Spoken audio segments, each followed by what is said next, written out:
बच्चों देखो, ज्ञान बढ़ाओ, पढ़ते जाओ, बढ़ते जाओ। शिक्षा दर्शन। जी हाँ, पढ़ाई के साथ मस्ती भी। यह शिक्षा विभाग राजस्थान सरकार द्वारा बच्चों को टीवी के माध्यम से पढ़ाई का अपना एक अनूठा रोचक कार्यक्रम है। डीडी राजस्थान के अलावा अन्य 13 नेटवर्क चैनल पर एक साथ प्रसारित किया जा रहा है, जिसका नाम है शिक्षा दर्शन।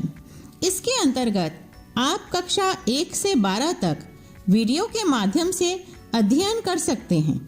इस कार्यक्रम से आपको घर बैठे 5 दिन सभी विषयों की विषय वस्तु अत्यंत रोचक तरीके से समझाई जाएगी तथा शनिवार को विभिन्न क्षेत्रों की जानकारी आपको दी जाएगी। यह 3.25 घंटे चलने वाला कार्यक्रम है। राजस्थान राज्य शैक्षिक अनुसंधान एवं प्रशिक्षण परिषद उदयपुर के तत्वावधान में तैयार किया गया है। यह कार्यक्रम इस प्रकार रहेगा: कक्षा 9 से 10 दोपहर 12:30 से 1:30 बजे तक, कक्षा 11 से 12 1:30 बजे से 2:30 बजे तक व कक्षा 1 से 8 तक का कार्यक्रम 3 बजे से 4:15 तक रहेगा। नमस्कार बच्चों, कैसे हो? रविवार की छुट्टी के बाद सभी बड़े प्रफुल्लित लग रहे हैं और सोमवार के शिक्षा दर्शन का भी बड़ी बेसब्री से इंतज़ार कर रहे होंगे। क्यों नहीं भाई, ये कार्यक्रम है ही इतना रोचक। तो फिर से आप सभी का शिक्षा विभाग राजस्थान के शिक्षा दर्शन कार्यक्रम में बहुत बहुत स्वागत। चलिए जान लेते हैं आज हम आपके लिए क्या लेकर आए हैं। बच्चों, आप सभी ने अपने घर में अपनी मम्मी को दाल बीनते हुए, चाय को छलनी से छानते हुए तो देखा ही होगा। अगर विज्ञान की भाषा में पूछा जाए तो हम इसे पृथक्करण कहते हैं। तो बस आज हम विज्ञान में कक्षा 6 के लिए लेकर आए हैं वस्तुओं का पृथक्करण। इसी प्रकार कक्षा 7 में विज्ञान विषय में हम पढ़ेंगे ऊष्मा और कक्षा 8 में विज्ञान विषय में हम पढ़ेंगे कोशिका की संरचना और उसके कार्य।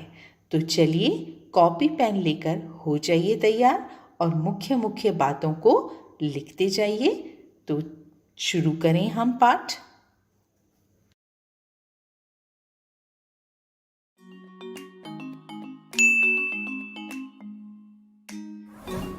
सर्दियों के मौसम में खिली धूप वाले दिनों का मजा ही कुछ अलग होता है।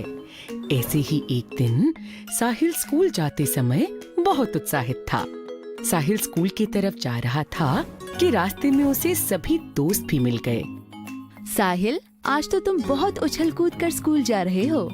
हाँ सबीना, आज स्कूल में बहुत मजा आने वाला है। ऐसा क्या होने वाला है? साहिल, क्या तुम आज की गतिविधि के बारे में उत्साहित हो? हाँ रोशनी, क्या तुम सबको याद नहीं? रोहित भैया ने कहा था कि हम सब आज बाहर बगीचे में जाकर गतिविधि करने वाले हैं।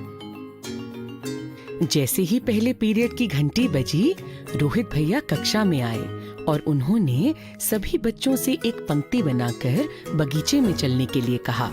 रोहित भैया, आज हम क्या करने वाले हैं? सही समय पर सवाल पूछा साहिल। बच्चों, पहले यहाँ सभी एक गोले में बैठ जाते हैं। आने वाली कला प्रदर्शनी के लिए हमें विभिन्न प्रकार के कला चित्र और शिल्प बनाने हैं। इस बार का विषय प्रकृति है। प्रदर्शनी के लिए क्या हम यहाँ बागीचे में से कुछ इस्तेमाल कर सकते हैं? हाँ रोहित भैया, यहाँ पर बहुत से सूखे पत्ते हैं, कंकर भी है।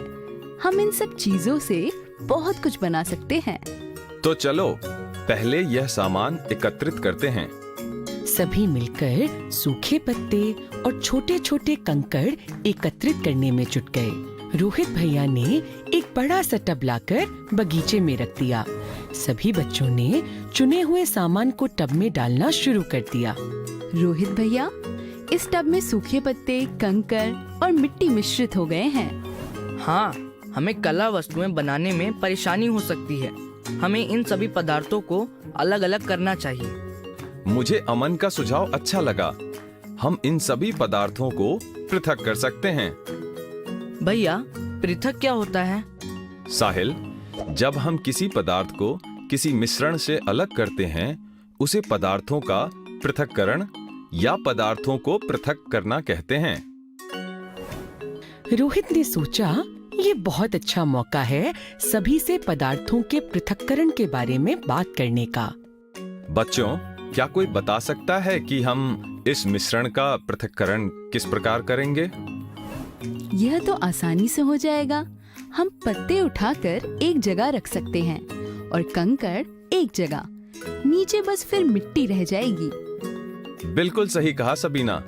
क्या हम अपने आसपास कुछ और ऐसे उदाहरण ढूंढ सकते हैं जहां हम इसी तरह से पदार्थों का पृथक्करण कर रहे हो?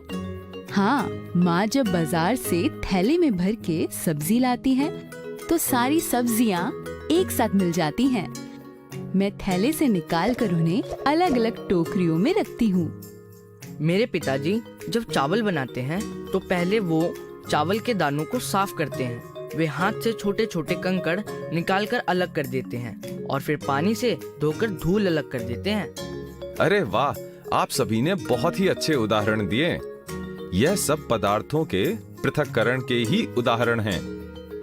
पदार्थों को पृथक करने की विभिन्न प्रक्रियाएं होती हैं, जिसमें से सबसे आसान है हस्त चयन की प्रक्रिया।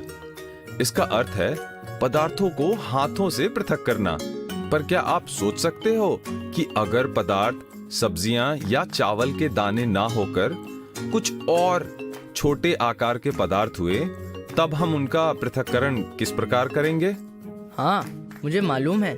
जब पिताजी चाय बनाते हैं तो वह उसमें से चाय पत्ती को छानकर अलग कर देते हैं। तो आपको क्या लगता है, क्या यह भी पदार्थों को पृथक करने की विधि है? हाँ रोहित भैया, इसमें भी तो दो तरह के पदार्थों को अलग किया जा रहा है। फर्क सिर्फ इतना है कि एक पदार्थ द्रव्य है और एक ठोस। सही कहा सबीना। इस तरह जब छानकर पदार्थों को पृथक किया जाता है, उस प्रक्रिया को चालन कहते हैं। क्या कोई बता सकता है कि इस प्रकार की प्रक्रिया और कहाँ देखने को मिलती है? हाँ, जब हम रोटी बनाने से पहले आटे से अशुद्धियाँ छन्नी से अलग करते हैं। मैंने एक बड़ी सी चालन निर्माण स्थल पर भी देखी है। वह रेते में से कंकड़ को पृथक करने में मदद करती है। बहुत अच्छे। इसी तरह की अनेक प्रक्रियाओं द्वारा पदार्थों का पृथक्करण किया जाता है। ऐसी और क्या क्या प्रक्रियाएं हैं? पदार्थों को पृथक करने के लिए थ्रेशिंग या निष्पावन क्रिया का भी इस्तेमाल होता है। रोहित भैया ने अपनी मुट्ठी में टब में से कुछ कंकड़ निकाले। कंकड़ के साथ साथ कुछ रेत भी हाथ में आई। उन्होंने अपनी मुट्ठी खोलकर उस पर जोर से फूंक मारी और सारी रेत अलग हो गई तथा कंकड़ हाथ में रह गए। अरे वाह, ऐसा तो जब घर में गेहूं साफ करते हैं तब भी होता है। गेहूं के दानों को थाल में उछालकर फूंक मारने से उसमें मिली सारी मिट्टी निकल जाती है। और इसी प्रक्रिया को निष्पावन कहते हैं। जब दो अवयवों को पवन अथवा वायु की मदद से अलग किया जाए, उस प्रक्रिया को निष्पावन कहते हैं। क्या कोई बता सकता है कि किस प्रकार से दो अवयव पृथक हो जाते हैं? रोहित भैया, इसमें हवा की मदद से हल्के पदार्थ निकल जाते हैं और भारी पदार्थ वहीं ठहर जाते हैं। बिल्कुल सही कहा अमन। यह प्रक्रिया ज्यादातर फसलों में से अशुद्धियां निकालने के लिए इस्तेमाल में आती है। और थ्रेशिंग की प्रक्रिया क्या होती है? आपने गेहूं या चावल के खेत तो जरूर देखे होंगे। गेहूं या चावल के पौधों पर जो अन्न के दाने लगे होते हैं, उन्हें धूप में सुखाकर एक गट्ठर में बांधकर पीटा जाता है। इस दौरान अन्न के दाने पौधे से अलग हो जाते हैं। यह प्रक्रिया कभी कभी बैलों अथवा मशीनों की मदद से भी की जाती है। इसी प्रक्रिया को थ्रेशिंग भी कहते हैं। अरे वाह, आज की कक्षा में तो बहुत मजा आया। कला प्रदर्शनी का सामान एकत्रित करते करते हमने पदार्थों को पृथक करने की प्रक्रियाओं के बारे में जान लिया, जैसे हस्त चयन, थ्रेशिंग, चालन एवं निष्पावन।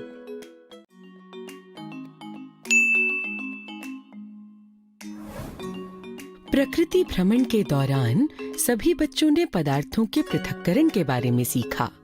पर साहिल के मन में अभी भी पदार्थों के पृथक्करण को लेकर बहुत से सवाल उठ रहे थे।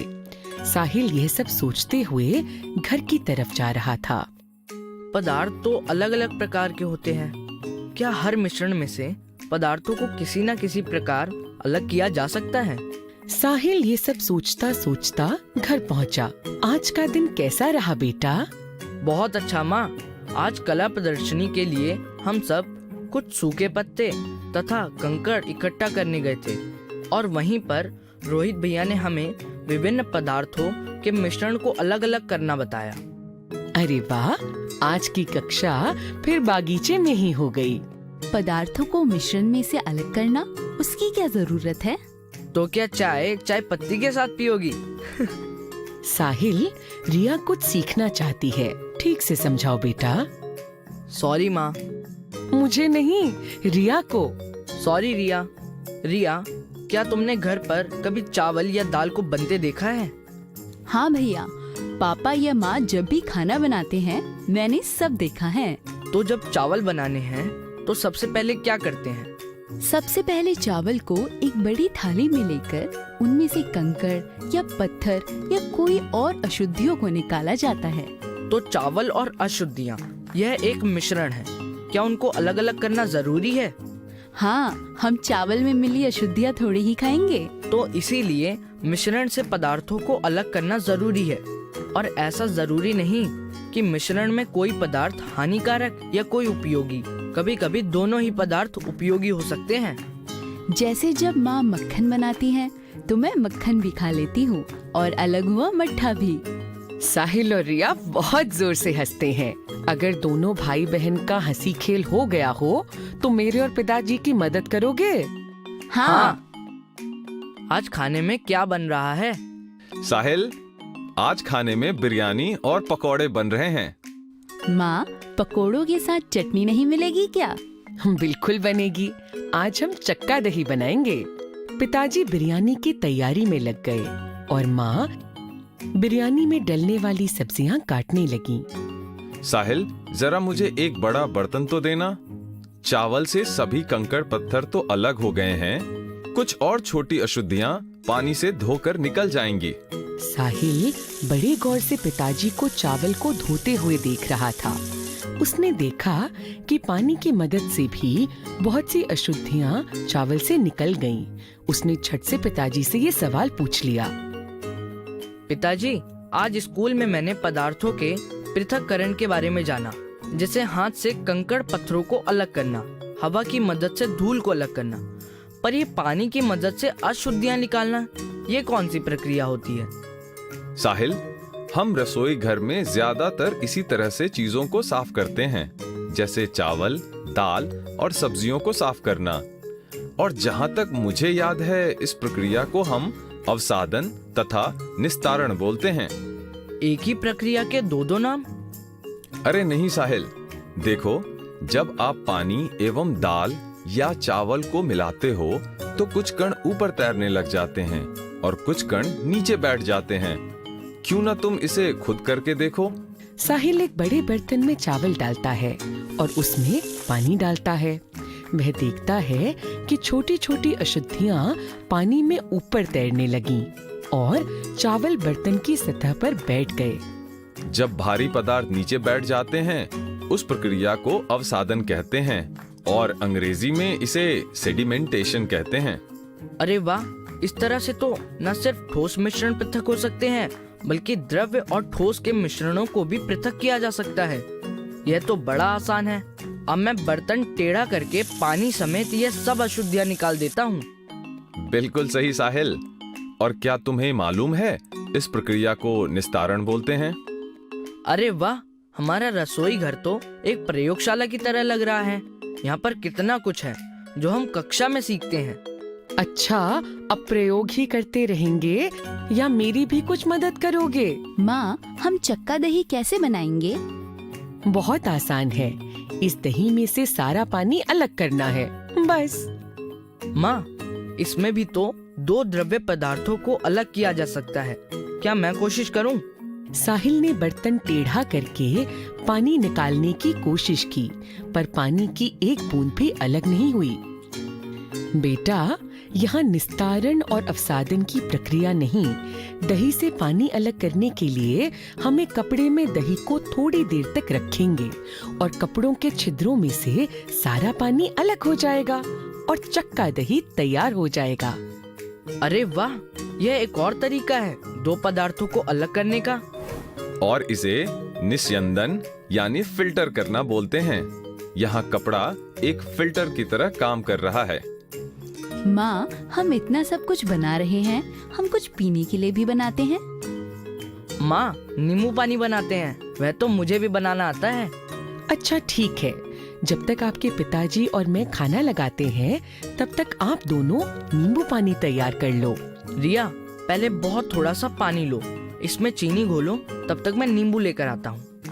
रिया ने थोड़े से पानी में 4 चम्मच चीनी डाली और उसे घोलना शुरू किया।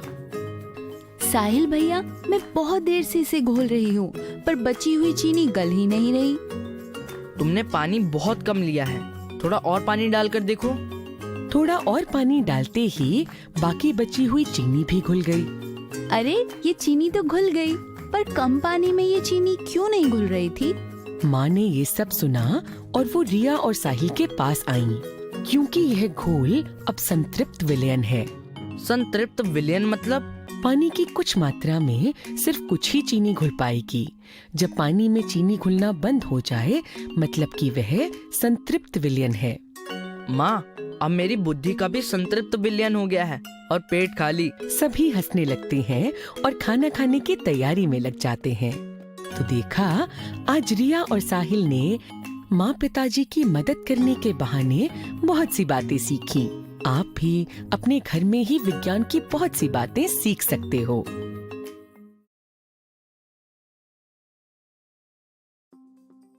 ऊष्मा भाग 1। इस कहानी के उद्देश्य हैं क. गर्म और ठंडी वस्तुओं में अंतर, ख. तापमान क्या होता है, ग. तापमान कैसे मापते हैं। नमस्ते दोस्तों, कितनी गर्मी है आज। मन कर रहा है कि ठंडी ठंडी आइसक्रीम खाऊं। कितने अचरज भरी बात है ना दोस्तों, कि हमें गर्म और ठंडी वस्तुओं का अलग एहसास होता है। पर हम ये अनुमान कैसे लगा लेते हैं कि कोई वस्तु गर्म है या ठंडी। गर्मी के दिनों में हमें गर्मी लगती है और सर्दी में ठंड लगती है। हमें वातावरण का एहसास कैसे हो जाता है? चलिए आज इस वीडियो के पात्रों के माध्यम से इसी तरह के कुछ सवालों के उत्तर ढूंढते हैं। रमा और राजा स्कूल से दौड़ते हुए घर पहुंचते हैं। लगता है दोनों बहुत भूखे हैं। चलिए देखते हैं क्या चल रहा है। माँ, कहाँ हो तुम? जल्दी से कुछ खाने को दे दो, हम दोनों को बहुत भूख लग रही है। अरे आ गए बच्चों, चलो आओ, आज मैंने तुम दोनों के लिए गरम गरम पूरी और खीर बनाई है। आओ जल्दी से खा लो। वाह, मजा आ गया। ओहो, ये पूरी तो गरम है। तुम कैसे खा रहे हो राजा? तुम्हारी पूरी गरम नहीं है क्या? नहीं रमा, मेरी पूरी तो ठंडी है। माँ, ऐसा क्यों है कि वही पूरी मुझे गरम लग रही है और राजा को नहीं?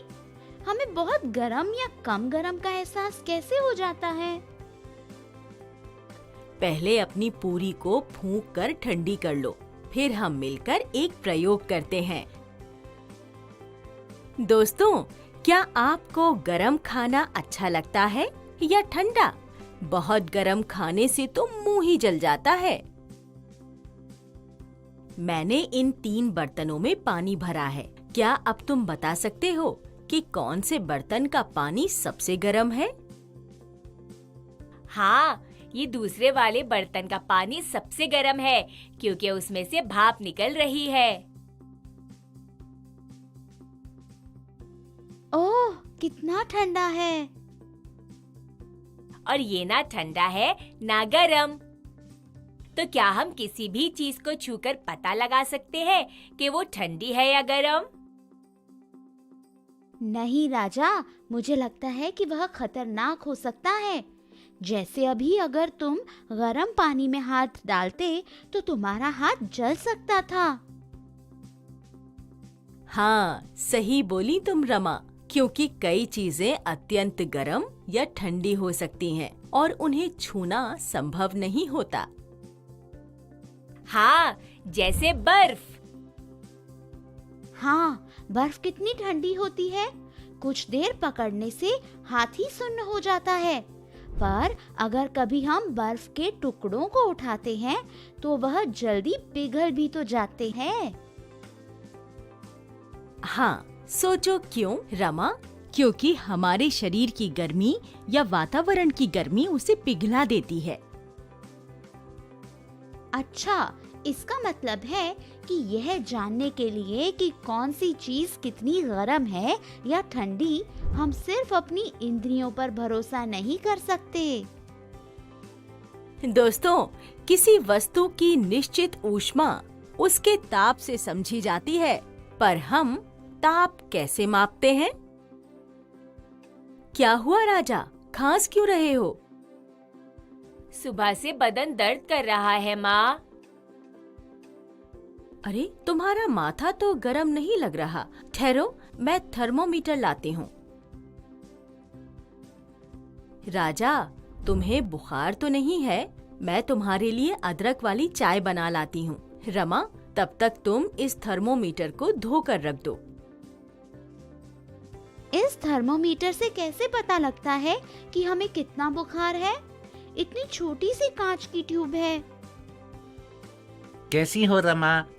कुछ परेशान लग रही हो। लगता है मेरे बारे में सोच रही हो।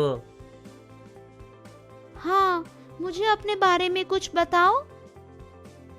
तुम्हें ये तो पता ही है कि मेरा इस्तेमाल शरीर के तापमान को मापने के लिए किया जाता है। हाँ हाँ, पर यह यहाँ इस छोटे से बल्ब में ये चमकती चीज क्या है? यह मरकरी या पारा है। इस तरफ से जब माँ मुझे तुम्हारे मुंह या बगल में लगाती हैं, तब ये मरकरी फैलने लगता है और इस पतली नली की तरफ से प्रवेश करता है। जहाँ तक यह मरकरी फैलता है, वह तुम्हारे शरीर का तापमान दर्शाता है।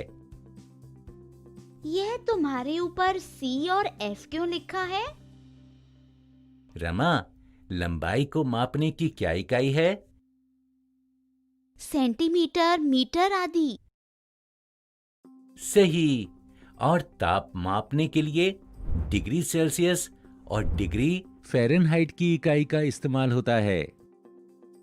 मानव शरीर का सामान्य ताप 37 डिग्री सेल्सियस या 98.4 डिग्री फ़ारेनहाइट है। बड़े काम की चीज हो तुम तो। चलो, अब मुझे पानी से साफ करके मेरे कवर में रख दो, नहीं तो माँ नाराज हो जाएंगी। तो देखा दोस्तों, हमें कोई वस्तु कम गरम या कोई वस्तु अधिक गरम क्यों लगती है। हमने ये भी जाना कि शरीर का तापमान कैसे निर्धारित करते हैं। पर क्या इसी थर्मोमीटर से हम गर्म पानी का ताप माप सकते हैं? चलिए, इस सवाल का जवाब हम अगले वीडियो में ढूंढेंगे। अभी के लिए इतना ही। जल्द मिलते हैं।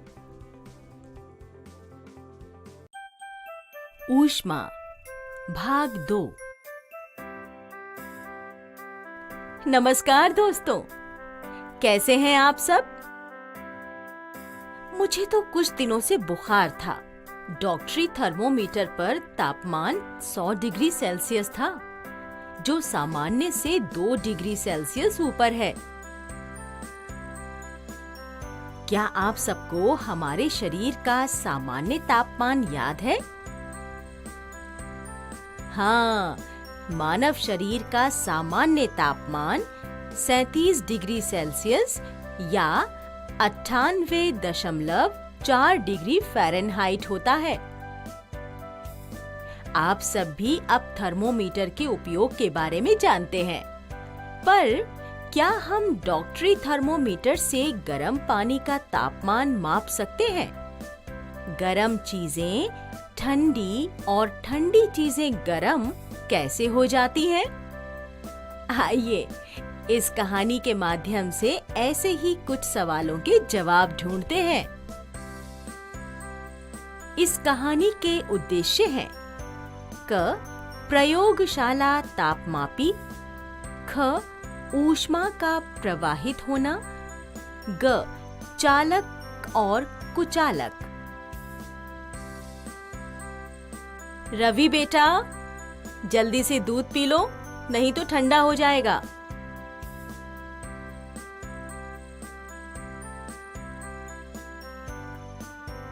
माँ, यह तो अभी भी बहुत गर्म है, इसे जल्दी से ठंडा कर दो। माँ, क्या हम थर्मोमीटर से इस दूध का तापमान माप सकते हैं? नहीं रवि, ये खतरनाक हो सकता है। डॉक्टरी थर्मोमीटर सिर्फ शरीर का तापमान मापने के काम आता है। पानी का ताप, दूध का ताप या मौसम का ताप, इन सब के लिए प्रयोगशाला थर्मोमीटर होता है। आपने इस ग्लास को ठंडे पानी में रखा और यह कुछ ही देर में ठंडा हो गया, और देखो अब यह पानी थोड़ा गर्म हो गया है। क्या इसका मतलब है कि ऊष्मा यानी कि हीट गर्म से ठंडे की तरफ जाती है? हाँ, सही बोले तुम रवि। ऊष्मा गर्म से ठंडे की तरफ प्रवाहित होती है। क्या यही वजह है कि कल मेरी आइसक्रीम पिघल गई थी? हाँ बच्चों, ऊष्मा गर्म वस्तु से ठंडी वस्तु की तरफ प्रवाहित होती है। रवि, ये लो तुम्हारी विज्ञान की किताब। कल टीचर जी से बहुत सारे सवालों के जवाब पूछने पड़ेंगे। क्यों? क्या हुआ? क्या समझ नहीं आया तुम्हें? मेरे ऊष्मा के अध्याय में कई सवाल हैं। रवि बेटा, जरा सब्जी में करछी तो घुमा दो। ओह, यह करछी तो कितनी गर्म है। बेटा, वहाँ एक लकड़ी की करछी रखी है, वह ले लो। अरे, ये लकड़ी की चम्मच तो गर्म नहीं है, पर वो स्टील की चम्मच कितनी गर्म थी। हाँ, इसके बारे में हमारी विज्ञान की किताब में भी लिखा है, पर इसका कारण क्या है? चल रमेश, एक प्रयोग करते हैं। हम कुछ अलग-अलग धातुओं से बनी चीजें लेते हैं और एक-एक करके गर्म पानी में डालते हैं। देखते हैं कि कौन सी चीज पर ऊष्मा का क्या प्रभाव होता है। बच्चों, ठहरो, मैं पानी गर्म कर देती हूँ। यह देख रमेश, मैंने यह लकड़ी की चम्मच, स्टील की चम्मच, यह कैंची, ये प्लास्टिक का स्केल और यह चीनी मिट्टी की चम्मच लिया है। चल, इन सबको पानी में डाल देते हैं।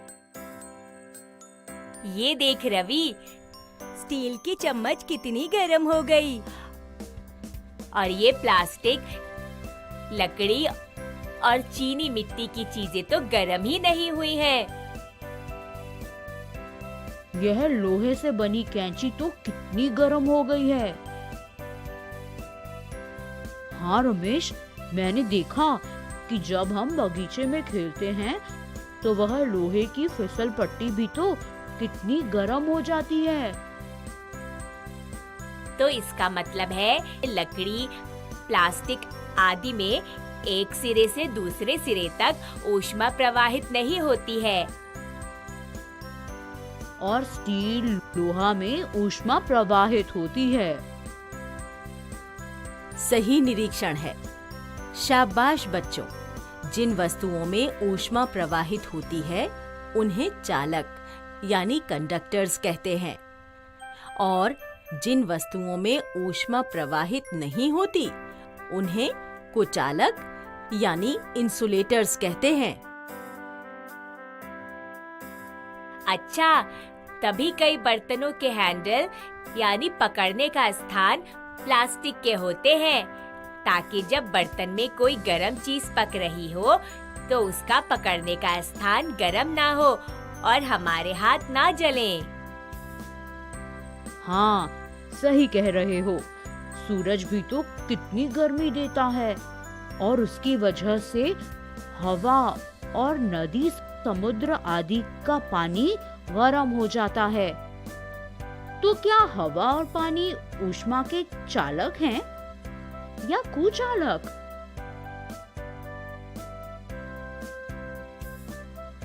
दोस्तों, आपने सीखा कि ऊष्मा गर्म से ठंडी जगह की ओर प्रवाहित होती है।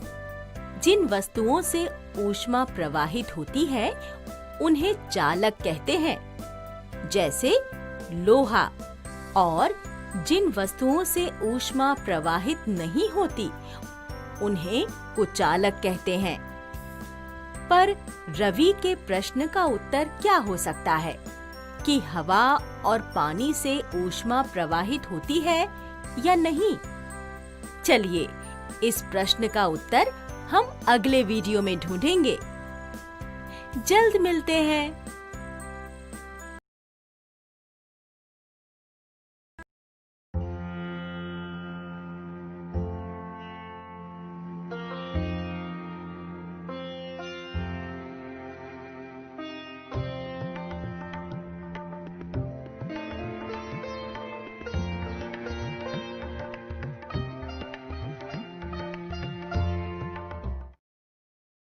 सानिया एक 13 साल की 8वीं क्लास में पढ़ने वाली लड़की है, जिसे नई नई चीजों के बारे में जानना पसंद है।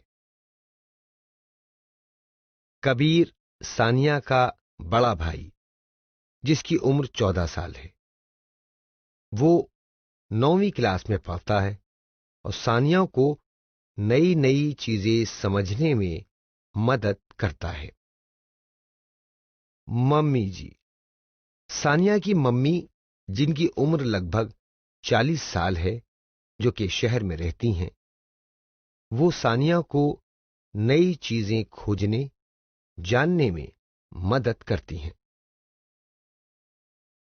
हेलो दोस्तों, आज आप कैसे हो? भैया स्कूल विज्ञान प्रदर्शनी यानी साइंस फेयर में भाग ले रहे हैं। मम्मी और मैं उनके स्टॉल और उनके प्रोजेक्ट को देखने आए हैं। तुम साथ आओगे? हेलो भैया।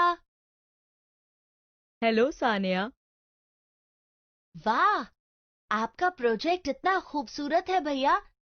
यह मानव मस्तिष्क है ना? हाँ, ये मानव मस्तिष्क का एक मॉडल है। मैंने इसके हिस्से भी दिखाए हैं। हाँ, और यह क्या है? मस्तिष्क कोशिका, न्यूरॉन्स।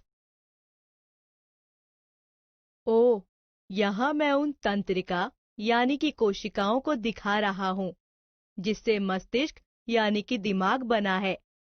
उन्हें अंग्रेजी में न्यूरॉन कहा जाता है और हिंदी में तंत्रिका कोशिका कहा जाता है। कोशिकाएं? ओह, ये तो वही चीज है ना जिससे सभी जीव जंतु बने होते हैं? हाँ, बिल्कुल। पर ध्यान है ना कि कोशिकाएं और परमाणु अलग होते हैं। जानती हो उनमें क्या फर्क होता है? नहीं। हमारी ब्रह्मांड में सब पदार्थ परमाणु से बने होते हैं, सजीव और अजीव दोनों। यहाँ तक कि कोशिकाएं भी परमाणु की बनी होती हैं। ओह, मतलब कोशिकाएं परमाणु से तो काफी बड़ी होती होंगी मम्मी। क्या हम देख सकते हैं कि यह कैसी दिखती हैं? हाँ, लेकिन आपको इसके लिए सूक्ष्मदर्शी यानी माइक्रोस्कोप की जरूरत पड़ेगी, क्योंकि कोशिकाएं इतनी छोटी होती हैं कि उन्हें नग्न आंखों से नहीं देखा जा सकता है। मम्मी, हमारे यहाँ एक सूक्ष्मदर्शी यानी कि माइक्रोस्कोप है, जिसमें एक स्लाइड है जिसमें प्याज की कोशिकाएं दिखाई देती हैं। मुझे देखने दो। वाह, ये एक ईंट की दीवार की तरह दिखता है। दोस्तों, है ना ये कमाल की बात? क्या आपने कभी सोचा है कि हम सब ऐसे छोटे छोटे घटकों से बने हैं और ये सब एक साथ मिलके काम करते हैं? इसके बारे में किसने सबसे पहले खोज की होगी और कैसे? क्या आप अपनी पुस्तक के पेज को पलट के बता सकते हैं? जी हाँ, आप बिल्कुल सही हैं। रॉबर्ट हुक ने ही 1665 में सबसे पहले कोशिका की खोज की थी।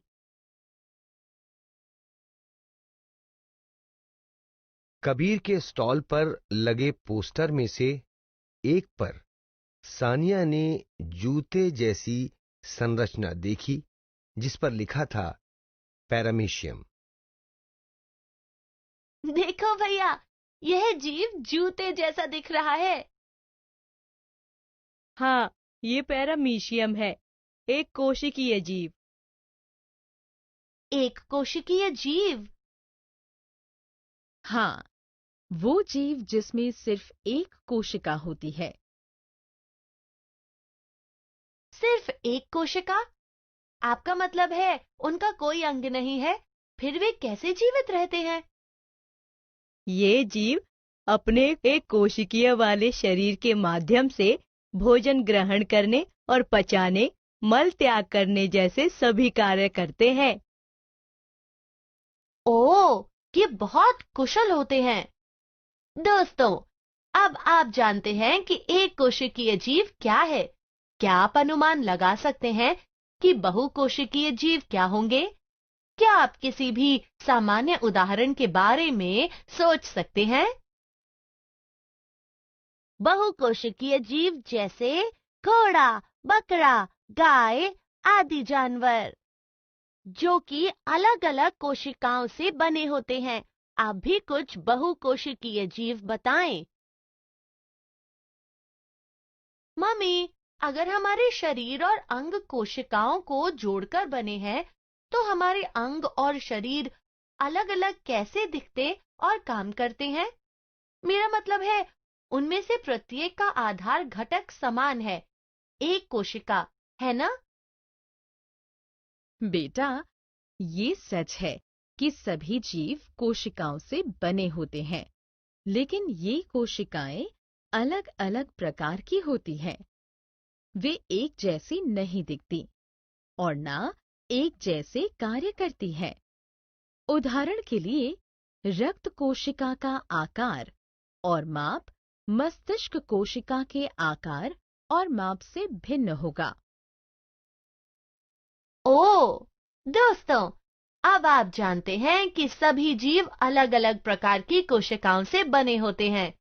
क्या आप अपनी किताब में यह जानने की कोशिश कर सकते हैं कि ये किस प्रकार की कोशिकाएं हैं?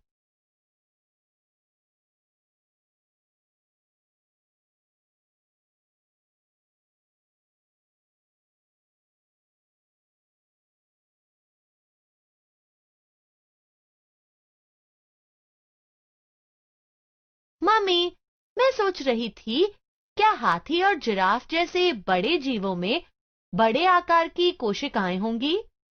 आपको क्या लगता है दोस्तों? जी हाँ, आप बिल्कुल सही हैं। ऐसा बिल्कुल भी आवश्यक नहीं है कि हाथी की कोशिकाएं चूहे की कोशिकाओं से बहुत अधिक बड़ी हो। इसका कारण एक दूसरे को बताएं। मम्मी, हमारे शरीर के भीतर बहुत विभिन्न प्रकार की कोशिकाएं हैं। क्या यही कोशिकाएं पौधे में भी होती हैं?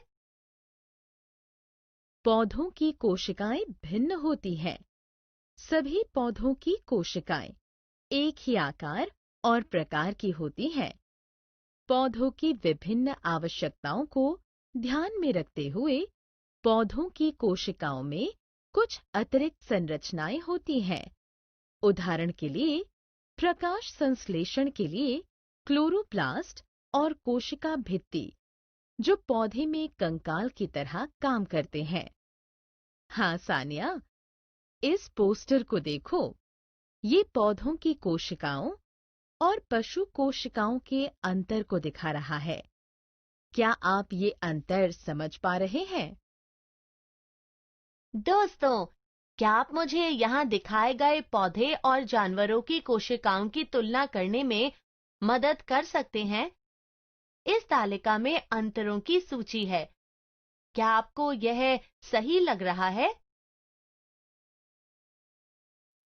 दोस्तों, आपने अभी उन घटकों की सूची बनाई है जो पौधे और जंतु की कोशिकाओं में मौजूद हैं। क्या आप अपनी किताब के 93 से 96 पेज का उल्लेख कर सकते हैं और कोशिका के कार्य की सूची बना सकते हैं?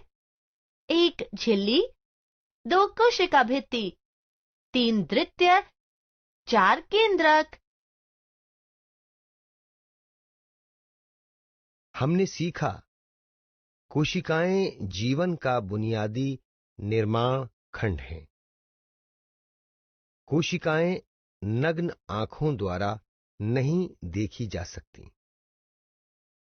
एक कोशिकीय वाले शरीर के माध्यम से भोजन ग्रहण करने और पचाने, मल त्याग करने जैसे सभी कार्य करते हैं। कोशिकाएं अलग अलग आकार, माप और प्रकार की होती हैं। कोशिकाओं के सामान्य घटक कोशिका झिल्ली, कोशिका भित्ति, द्वितीय, केंद्रक।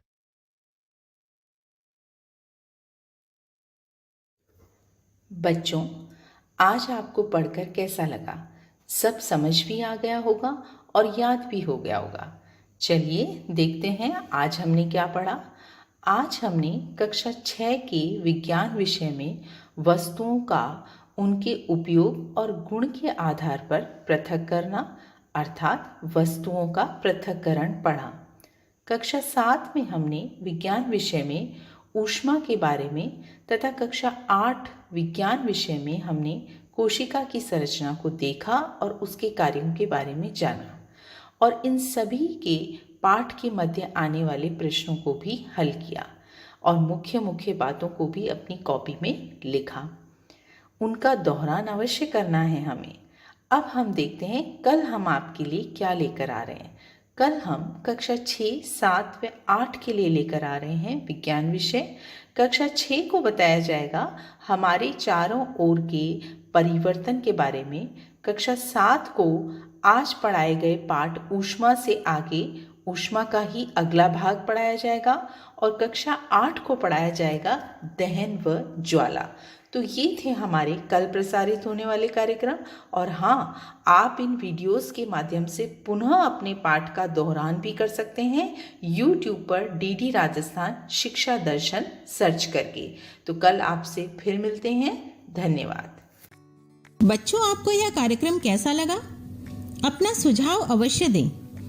इस कार्यक्रम से संबंधित आपके मन में यदि कुछ सुझाव आता है या किसी भी तरह की शंका आपके मन में है तो आप हमें ईमेल एड्रेस पर भेज सकते हैं। हमारा ईमेल एड्रेस है shikshadarshan rajasthan@gmail.com।